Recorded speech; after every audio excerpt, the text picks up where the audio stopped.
अस्सलाम वालेकुम। Learning with Wasim में वेलकम।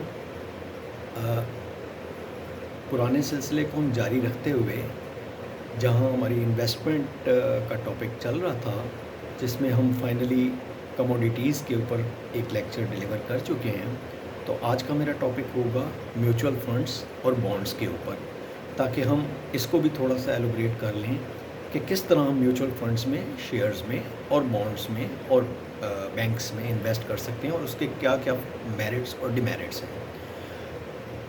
आज के इस टॉपिक में हम लोग थोड़ा सा म्यूचुअल फंड्स के ऊपर डिस्कस करेंगे और फिर नेक्स्ट हमारी एपिसोड में हम जो शेयर्स हैं उसका तरीक़ाकार तय करेंगे कि किस तरह उसमें इन्वेस्ट किया जाए और कैसे किया जाए। सो let's move on the topic. तो म्यूचुअल फंड्स देखें, जिस तरह हम अब तक अपने तमाम टॉपिक में ये बता चुके हैं कि आपने सेविंग किस तरह करनी है, 20% किस तरह रखना है, उस 20% का 50% आपने प्रॉपर्टी में लगाना है एंड देन रिमेनिंग जो 50% है उसका 50% आपने कमोडिटी में लगाना है, जिसके ऊपर हम गोल्ड और सिल्वर के ऊपर हम पहले भी कुछ बात कर चुके हैं और आइंदा भी इंशाल्लाह उसमें मज़ीद तफसील बताते रहेंगे। और अब हम जा रहे हैं कि उसका रिमेनिंग जो आखिरी हिस्सा है 25%, उसको हम किस तरह इन्वेस्ट करें। तो उसके लिए हमारे पास दो ऑप्शन हैं, क्योंकि इसको हमने मूवेबल हालत में रखना है और ये ऐसी अमाउंट होगी जिसको हम किसी वक्त भी एनकैश कर सकें। सो इसके लिए ज़रूरी है कि हम इसका आधा हिस्सा म्यूचुअल फंड्स या शेयर्स में इन्वेस्ट करें और रिमेनिंग जो 50% है उसको हम किसी फ़िक्स इन्वेस्टमेंट में रखें, ताकि हम हर तरीके से सेफ़ हो सकें। सो अब इस तरह हुआ कि हमने अपनी सेविंग्स का 50% निकाल दिया प्रॉपर्टी के लिए, तो हमारे पास 50% रह गया। उस 50% में से 25% हमने निकाल दिया कमोडिटीज़ के लिए, गोल्ड एंड सिल्वर के लिए, तो रिमेनिंग हमारे पास 25% रह गया। उस 25 को भी हम दो हिस्सों में तकसीम करेंगे और आधा हिस्सा हम इन्वेस्ट करेंगे म्यूचुअल फंड्स में। So let's move on to the topic. Mutual fund किसी भी इन्वेस्टर के लिए सबसे आसान तरीन तरीका है स्टॉक मार्केट में इन्वेस्ट करने का। नॉर्मली होता ये है कि हमारे जो छोटे इन्वेस्टर होते हैं उनकी इतनी रिसोर्सेज नहीं होती कि वो ख़ुद वर्किंग कर सकें, ख़ुद चेक कर सकें, ख़ुद स्टॉक मार्केट की डे टू डे सारी चीज़ें देख सकें, अपडेट्स देख सकें और एक फ़ाइनल फ़ैसला कर सकें। तो उसमें रिस्क का फैक्टर स्टॉक मार्केट में उनके लिए थोड़ा ज़्यादा होता है। तो उनके लिए बेहतर ये है कि पाकिस्तान में भी इस वक्त म्यूचुअल फंड्स की ऑप्शंस मौजूद हैं और ये काफ़ी अच्छे ऑप्शंस मौजूद हैं और इसमें काफ़ी बड़ी और वेल नोन कंपनीज़ जो हैं वो म्यूचुअल फ़ंड ऑफ़र कर रही हैं। इवन बैंक भी जो है वो म्यूचुअल फ़ंड ऑफ़र कर रहे होते हैं। यहाँ ये समझना ज़रूरी है कि अगेन जब भी हम म्यूचुअल फ़ंड में इन्वेस्टमेंट करते हैं तो हमें ये प्लान करना पड़ता है, इसका भी एक गोल बनाना पड़ता है और इसको भी हमने एक प्लान करना है, क्योंकि म्यूचुअल फ़ंड की भी किस्में हैं, जिसमें से पहली म्यूचुअल फ़ंड की किस्म जो है वो पाकिस्तान में ज़रा नई है, जिसको हम रीट कहते हैं, RIET, real estate investment mutual fund. Pakistan में ये 3 है, जैसे मैं अपने पुराने लेक्चर्स में बता चुका हूँ, और ये आपका इस वक्त डॉल्मेन सिटी रीट के नाम से है, AKD कैपिटल के नाम से है और TPL प्रॉपर्टीज़ के नाम से है। इसके अलावा रिमेनिंग म्यूचुअल फंड्स जो होते हैं वो बहुत डाइवर्सिफिकेशन में इन्वेस्ट कर रहे होते हैं। उसमें ऐसे म्यूचुअल फंड्स भी होते हैं जो आपको इंडेक्स बेस, यानी अगर मार्केट का इंडेक्स अप होता है तो वो उनका प्रॉफिट बढ़ता है और जो इंडेक्स कम होता है तो उनका प्रॉफिट रेशो कम होता है, उसमें वो इन्वेस्ट कर रहे होते हैं। इसी तरह 100 इंडेक्स के अलावा इस्लामिक बेस्ड शेयर्स के ऊपर वो इन्वेस्ट कर रहे होते हैं, जिसका उनका म्यूचुअल फ़ंड का नाम इस्लामिक फ़ंड होता है। इसी तरह ऐसे फंड्स में वो इन्वेस्ट कर रहे होते हैं जिसमें आपका रिस्क फैक्टर ज़्यादा होता है, और ऐसे सेक्टर्स में भी इन्वेस्ट कर रहे होते हैं जहां रिस्क फैक्टर मॉडरेट होता है, और ऐसे सेक्टर्स में भी इन्वेस्ट कर रहे होते हैं जिनमें रिस्क फैक्टर लो लेवल पे होता है। But again the thing is कि म्यूचुअल फंड में अल्टीमेटली आपका जो बेनिफिट है, जो आपका रिटर्न है, वो मोर और लेस आप अगर इसको मिक्स करके लेते हैं तो आपका 20% के इक्वलेंट, 20 से 30 के दरमियान इक्वलेंट आपका ईयरली बेसिस पे आपको मिलता है। और अगर आप इसको री इन्वेस्ट करते रहें तो आप 5 से 6 साल में अपनी रकम को 3 टाइम तक बढ़ा सकते हैं। सो यहाँ मैं ज़रूर रिकमेंड करूँगा आपको कि आप म्यूचुअल फंड्स के अंदर ज़रूर जाएं और उसमें थोड़ी सी स्टडी करें। इसमें आप बैंक से मिलें, एमसीबी बैंक आपका ऑफ़र करता है, मेज़ान बैंक आपका ऑफ़र करता है, सुमित बैंक और दूसरे बैंक आपको ऑफ़र करते हैं। इसी तरह आप अगर स्टॉक मार्केट में जाते हैं तो वहाँ भी आपको एकेडी वाले हैं जो कि आप ओपन एंड में भी करते हैं और क्लोज़ एंड में भी करते हैं। ये डिटेल हम इंशाल्लाह जब शेयर के सेक्शन में जाएंगे तो आपको मज़ीद बताएंगे। तो यहाँ ये भी ज़रूरी है, आप एकेडी में उनके इन्वेस्टमेंट ऑफिसेज़ में जा सकते हैं, वहाँ वो आपको पूरा गाइड करेंगे और आपको एक पोर्टफोलियो बना के देंगे कि किस तरह आप अपने उसको मुख्तलिफ म्यूचुअल फंड्स में डाइवर्सिफाई करके थोड़ी थोड़ी अमाउंट ऐड कर सकते हैं और जिसका आपको एक बेहतर रिटर्न मिल सकता है। In the same manner Arif Habib, well known now, again उनकी इंडस्ट्रीज़ भी हैं और वो भी म्यूचुअल फंड में हैंडल कर रहे होते हैं। इसके बाद फिर मेज़ान बैंक है, मेज़ान बैंक भी आपको म्यूचुअल फंड ऑफ़र कर रहे होते हैं। हबीब बैंक है, बैंक अल हबीब है, ऑलमोस्ट सारे बैंक, नेशनल बैंक है। सो ये सारे आपको म्यूचुअल फंड की ऑफ़र कर रहे होते हैं और इसमें इनके डिफरेंट म्यूचुअल फंड होते हैं।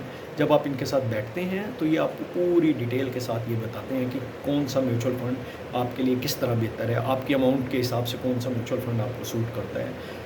अगेन इसमें भी आपने वही प्लान करना है, गोल बनाना है, गोल बनाने के बाद इमरजेंसी फ़ंड बनाना है। इमरजेंसी फ़ंड आपके पास 3 से 6 महीने का, 3 महीने का मिनिमम और 6 महीने का आइडियली आपके पास होना चाहिए। उसके बाद देन आप इस इन्वेस्टमेंट को लेके म्यूचुअल फ़ंड में इन्वेस्ट करते हैं। और अगेन ये लॉन्ग टर्म इन्वेस्टमेंट के लिए आप करेंगे, शॉर्ट टर्म के लिए नहीं करेंगे, क्योंकि म्यूचुअल फंड में भी अगर आप शॉर्ट टर्म में इन्वेस्ट करेंगे तो आप इसका प्रॉपर प्रॉफिट नहीं ले पाएंगे, जबकि लॉन्ग टर्म करने की सूरत में आप इसका प्रॉपर बेनिफिट ले सकेंगे, क्योंकि मार्केट वॉलेटाइल होती है और इसमें प्रॉफिट रेशो कम और ज़्यादा होता रहता है। सो म्यूचुअल फंड के हिसाब से भी हमने अब आपको बता दिया कि आप म्यूचुअल फंड में किस तरह इन्वेस्ट करें। म्यूचुअल फंड की मज़ीद आगे बढ़ने से पहले हम एक चीज़ और भी इसमें डिस्कस कर लेते हैं कि म्यूचुअल फंड को आप जितना डाइवर्सिफाई रखेंगे उतना ये आपके लिए बेनिफिशियल होगा। आप इसको जाएं, उनसे डिस्कस करें और उनसे पूछें, म्यूचुअल फंड के जो मैनेजर्स हैं, जिस तरह मैंने आपसे जिक्र किया है कि बैंक्स हैं और डिफरेंट ब्रोकर्स हैं, उनसे आप पूछें, उनसे मशवरा करें, उस पर वर्किंग करें और फिर जो उनके म्यूचुअल फंड्स के यूनिट्स हैं उसको आप चेक करें कि उसमें किस तरह आप रिटर्न ले सकते हैं और उनका प्रीवियस रिकॉर्ड क्या है। पिछले 5 साल का रिकॉर्ड चेक कर सकते हैं। अगेन स्टॉक मार्केट में भी उनका रिकॉर्ड अवेलेबल है, उनके पास भी अवेलेबल होगा। वो आप पूरा 5 से 7 साल 10 साल इनकी हिस्ट्री लें, उसमें चेक करें कि उन्होंने क्या रिटर्न दिया है, किस तरह उनके रिटर्न आए हैं और किस तरह वो आपके लिए बेनिफिशियल हैं।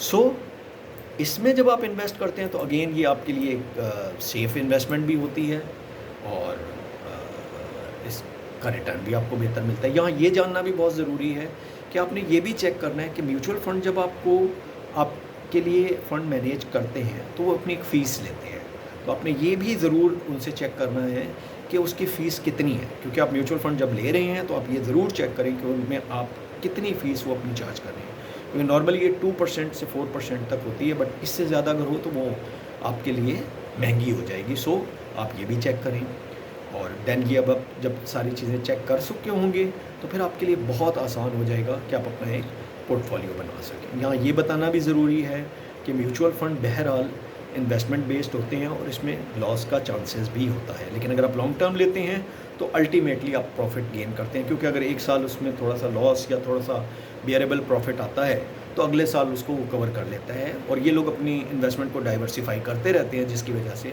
अल्टीमेटली आप लूज़र नहीं होते, विनर होते हैं। सो ये वो हिस्सा था 25% जिसमें आपने म्यूचुअल फंड में जाना है। अब रिमेनिंग आपके पास जो 25% रह गया है, जो आपने हाफ इसका कर लिया है, उसमें आप बैंक्स में फ़िक्स डिपॉजिट भी करा सकते हैं, उसमें आप बॉन्ड्स भी ले सकते हैं और अगर उसमें आप थोड़ा सा रिस्की सेक्टर में जाना चाहें तो आप खुद स्टॉक मार्केट में अपनी ब्रोकर के थ्रू अपना एक अकाउंट खुलवा के उसमें अपना पोर्टफोलियो मेंटेन कर सकते हैं, उसमें इन्वेस्ट कर सकते हैं, जिससे आपको एक प्रॉपर रिटर्न आता रहेगा।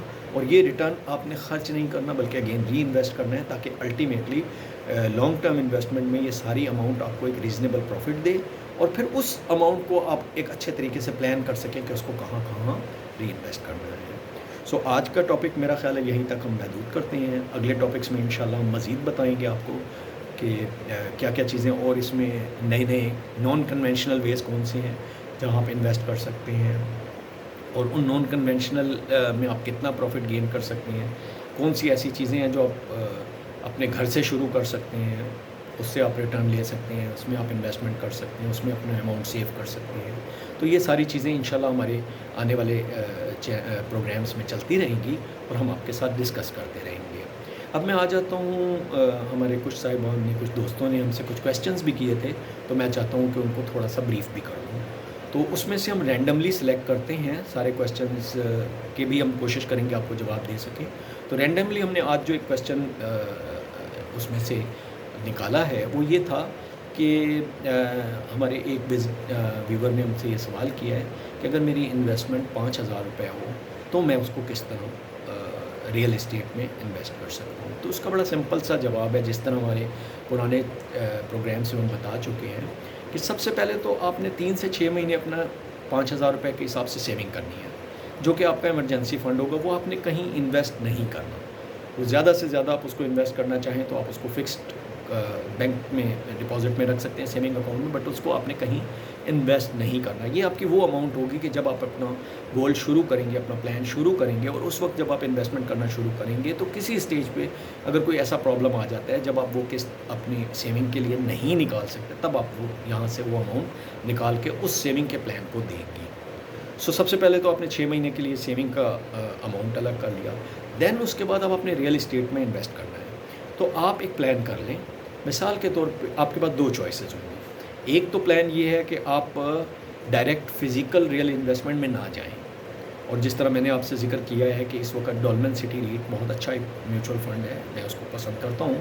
आपकी अपनी वर्किंग भी होगी डेफिनेटली, आप खुद भी चेक कर सकते हैं। तो इसमें 3 आपके पास ऑप्शन पाकिस्तान में मौजूद है। इन तीनों ऑप्शंस जो AKD और TPL प्रॉपर्टीज़ भी हैं और डॉलमेन सिटी रीट भी हैं, इन पे आप थोड़ी सी वर्किंग कर लें, और आप from the very first day after having your emergency fund, उसके बाद जो रिमेनिंग आपका अमाउंट है उससे आप from the very next month आप उसको स्टार्ट कर सकते हैं। उसमें आप एक ब्रोकर के साथ आप एक अकाउंट खुलवाएं, और ये बड़ा आसान है। अगर आप कराची से बिलोंग करते हैं या लाहौर से बिलोंग करते हैं या इवन इस्लामाबाद से बिलोंग करते हैं, तो आप एक स्टॉक मार्केट में अपना अकाउंट खुला सकते हैं। उसके अलावा भी अगर दूसरे शहरों से भी हैं तो ये ब्रोकर्स ने ये फैसिलिटीज़ दी हुई होती हैं, तो आप एक अपना अकाउंट खुलवा सकते हैं।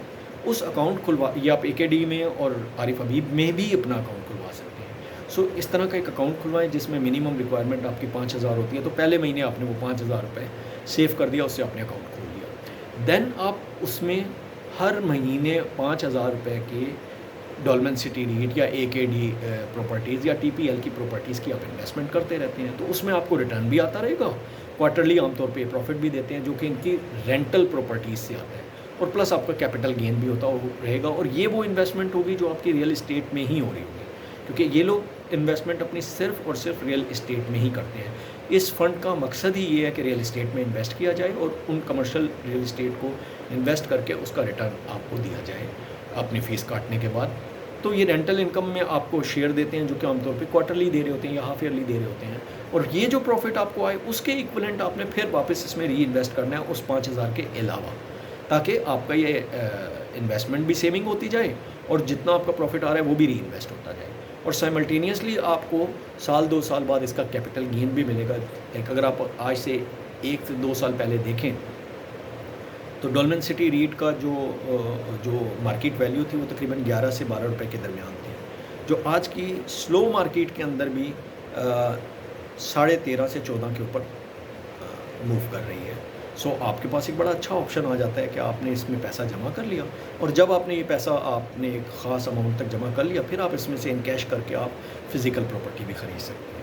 इसका दूसरा तरीका ये है, अगर आप इसमें नहीं करना चाहते और आप चाहते हैं कि नहीं आपने फ़िज़िकल रियल इस्टेट में ही करना है, तो देन फिर आप एक प्लान करें कि आपने 2 साल या 2 साल तक अपनी एक अमाउंट जमा करनी है। तो फॉर इंस्टेंस अगर आप 2 साल जमा करते हैं तो आपके पास तकरीबन 2 साल बाद 5,000 रुपये के हिसाब से 1,20,000 रुपये की अमाउंट आ जाएगी, और उस 1,20,000 रुपये का आप बेशक एक मरला ज़मीन ख़रीद लें, 30 गज़ ज़मीन ख़रीद लें, आप कोई ऐसी छोटी सी शॉप ख़रीद लें, कोई छोटी सी ऐसी मार्केट में बिल्कुल आप छोटी से छोटी चीज़ ख़रीद सकते हैं। तो ऐसा नहीं है कि आप नहीं ख़रीद सकते, तो डेफ़िनेटली वो आप अपनी अमाउंट लिखें, और ज़मीन.com इस वक्त बड़ी वेल नोन है, और इस तरह की और भी प्रॉपर्टीज़ की कई वेबसाइट्स हैं जिसमें जाके आप चेक कर सकते हैं। अगेन ये कि प्रॉपर्टी जब भी आप ख़रीदें उस पर आपके वो सारे रूल्स लागू हो जाएंगे जो हम अपने पिछले प्रोग्राम में बता चुके हैं कि आप उसका लीगल स्टेटस चेक करें, आप ये चेक करें, सिर्फ सस्ते के चक्कर में ये ना देखें कि उसका लीगल स्टेटस क्या है, आप उसको भी देखें कि लीगल स्टेटस क्या है, उसकी गवर्नमेंट की फाइल्स में उसका क्या टाइटल है। ये सारी चीज़ें चेक करने के बाद देन आप उसमें इन्वेस्ट कर सकते हैं। तो मेरा ख्याल है कि आपको आपका जवाब मिल गया होगा। आगे भी हम इसमें जवाब देते रहेंगे और इसके साथ साथ मैं अगेन आपको ये कहूँगा, जब भी इन्वेस्ट करें वाइसली। फर्दर मोर हम अपने प्रोग्राम के मुताबिक थोड़ा सा अपने व्यूवर के साथ शेयर कर लेते हैं कि हमारा प्रोग्राम ये है कि हम इस प्रोग्राम को लर्निंग विद वसीम को सिर्फ़ और सिर्फ इन्वेस्टमेंट तक महदूद नहीं रखेंगे, बल्कि आने वाले टाइम में हम आपको ये भी बताएंगे कि आप इन्वेस्टमेंट के अलावा जो आपके डे टू डे के मैटर्स हैं, कंस्ट्रक्शन करनी है आपने तो कंस्ट्रक्शन कैसे की जा सकती है, जॉब में आप कैसे सक्सेसफुल रह सकते हैं, जॉब में आपकी अपीयरेंस कैसे आपके ऊपर एप्लीकेबल होती है और वो किस तरह आपके लिए फ़ायदेमंद हो सकती है, जॉब में आप अगर कॉर्पोरेट सेक्टर में हैं तो कॉर्पोरेट सेक्टर में आपको क्या क्या ज़रूरियात हैं जिसको आप ज़रूर करें ताकि आपके लिए आगे बढ़ने के चांसेस बढ़ते रहें, आपकी तरक्की के प्रमोशन के चांसेस बढ़ते रहें। इसके अलावा आप जॉब के अलावा मज़ीद भी अगर आप बिज़नेस में जाते हैं तो छोटे बिज़नेस कैसे कर सकते हैं। सो हमारे साथ जुड़े रहिए, इंशाल्लाह हम आपको, मैं अपना ज़ाती तजर्बे के हिसाब से आपको लर्निंग आपकी करता रहूँगा और आप इंशाल्लाह मुझसे कुछ ना कुछ सीखते रहेंगे एंड डेफिनेटली होपफुली आप कामयाबियाँ हासिल करते रहेंगे। सो उस वक्त नेक्स्ट प्रोग्राम तक के लिए अल्लाह हाफ़िज़।